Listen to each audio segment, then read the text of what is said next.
ওসমান হাদির স্মরণে বিপিএলে ১ মিনিট নীরবতা। মুশফিকের মোনাজাত।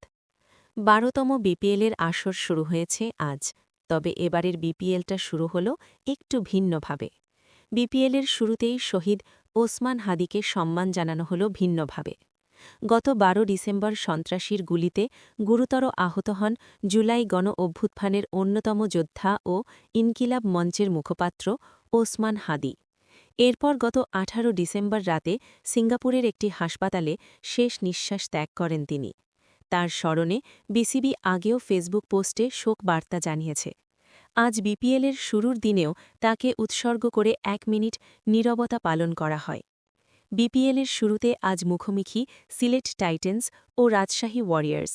সেই ম্যাচের শুরুতে সিলেট আন্তর্জাতিক স্টেডিয়ামে হাজির ছিলেন বিসিবির সভাপতি আমিনুল ইসলাম বুলবুল সহ আরও অনেকে।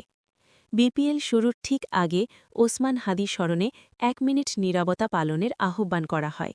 ঠিক তখনই রাজশাহী তারকা মুশফিকুর রহিমকে দেখা যায় অন্যভাবে। তিনি মোনাজাত ধরে দোয়া করছিলেন তখন। অনুষ্ঠানের শুরুতে কোরআন তিলাওয়াত ও জাতীয় সঙ্গীত পরিবেশন করা শেষে বেলুন উড়িয়ে বিপিএলের পর্দা উন্মোচন করেন বিসিবি সভাপতি আমিনুল ইসলাম বুলবুল। বিপিএলে আজ আছে ২ ম্যাচ।